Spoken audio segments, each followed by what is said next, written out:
Yeah,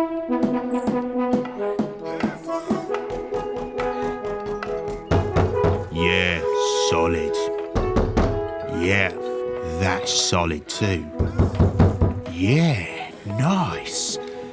Giuseppe, what material's this old building then? It's all wood, Signor Steve. It's better for the fireworks, more boom boom boom for your buck. Yeah, suppose Mr. Servantoni's got it all covered after 5 months building this thing. Gents, listen up. Health and safety's coming, and we need to get these crackers up and running.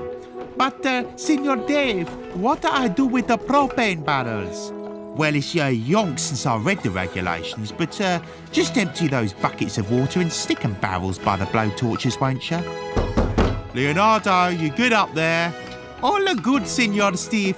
Just making sure that we launch the crackers a good 5 feet from babies and crowd. So as not to scare the little ones. Good man. But remember, safety first. Make it 6 feet.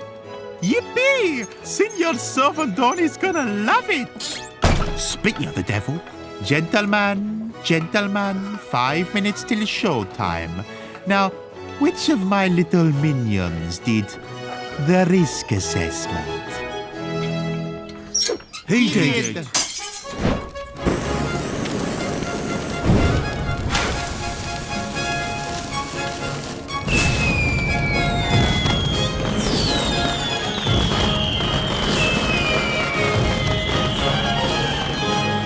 It's 1710 and Georg Ludwig, Prince Elector of Hanover, has just appointed a new Master of Music, a prestigious post in the royal court. Not that 25-year-old George Frideric Handel cares much. He's milking every ounce of his contract's generous holiday entitlement. He winds up in London writing famous opera Rinaldo and cozying up with the ageing Queen Anne. It's some AWOL chutzpah which gets the truant composer duly sacked by the Prince Elector. But when in 1714 Queen Anne dies childless, there's a crisis of succession. You see, Catholics aren't allowed to take the throne, but there's like 51 of them waiting in line, so the honour goes to randomer German Protestant prince occupying the number 52 spot, none other than Georg Ludwig, Elector of Hanover. That's right, Handel's ex-employers just become Britain's King George I.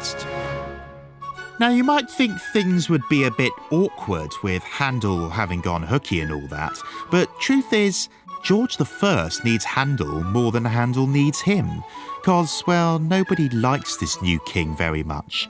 He's uncharismatic, he's not very bright, he speaks no English, he's filled his court with German mistresses, and he's frankly more interested in Hanover than Britain.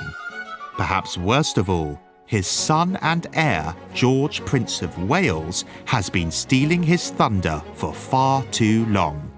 The Prince of Wales throws big parties and even has commoners see him dine in public. When the prince glamorously survives an assassination attempt at the theatre, it only goes to cement his place in the nation's heart. If lonely King George is to show who's boss, no one's better placed to help him than Handel, an old ally, fellow countryman, and a freelancer independent of the royal grip. And so George I gets Handel to write an orchestral suite to accompany a magnificent pageant of barges down the River Thames. On a summer evening in 1717, thousands of Londoners flock to its banks to watch the king board his lavishly decorated barge at Whitehall Palace. Handel's conducting 50 musicians squeezed into another barge, but with no modern amplification, this requires more musicians and louder instruments. So we've got one of the earliest appearances of horns in the orchestra. They're no longer limited to conjuring up images of hunting, and Handel's jolly music is a masterpiece in political diplomacy, a mishmash of European styles reflective of his cosmopolitan swag. A stately French overture, Italian contrasts of solo and ensemble orchestration, a frenetic French bourrée dance, lively European minuets, an English folk dance called the hornpipe, a saraband and gigue to accompany the grand banquet held at Chelsea where the king disembarks. And then more country dances to thrill him on the early morning return to Whitehall. The king loves it so much that he asks for at least 3 repeats throughout the trip. The spectators love it too, for where else might they hear such music when public concerts are still practically unheard of? But what does the Prince of Wales make of it all? Well, he's refused to attend, and he's soon to fall out spectacularly with Big Daddy over an off-comment made at his son's christening. He's banished from royal circles, only to reclaim the limelight 10 years later when he ascends the throne as King George II. That will be an event for which Handel will compose Zadok the Priest, which has been played at every coronation since.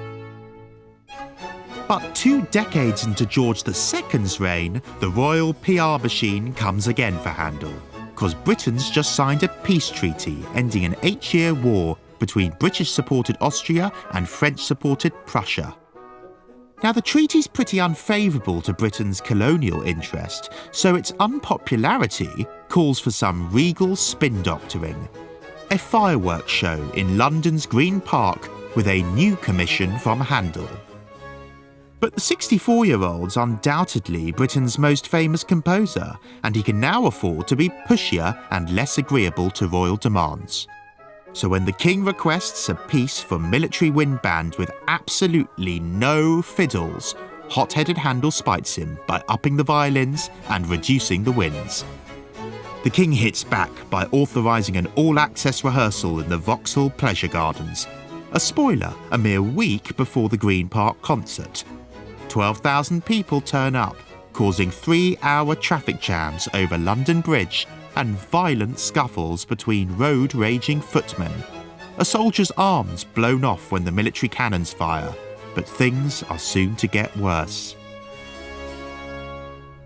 The King's employed Italian theatre designer Giovanni Servandoni to build in Green Park an enormous temple-like structure, simply known as The Machine. It's going to be a concert stage and a launching pad for 10,000 fireworks. But for 5 months, Servandoni's Italian pyrotechnicians argue with British Army engineers over fuses, timings and safety. A fire breaks out on the day of the event. It burns down the machine and sets spectators' clothes on fire. 2 people are killed, and a frustrated Signor Servandoni is arrested after drawing his sword on the king's advisors. The Duke of Richmond buys up the hundreds of fireworks that don't fizzle out in the pouring rain, and he puts on a better display just a few weeks later at his own house down the road. When Handel died in 1759, he was given a state funeral and a burial in Westminster Abbey.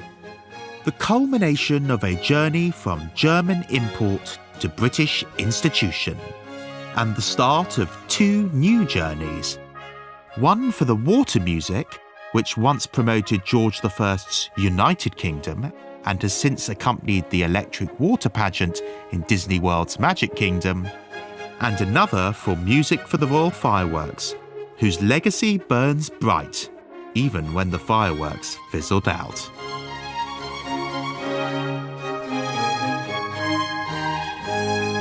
Well, that's it, folks. Follow our channel, support us on Patreon, listen to the piece in full, and most importantly, enjoy classical music.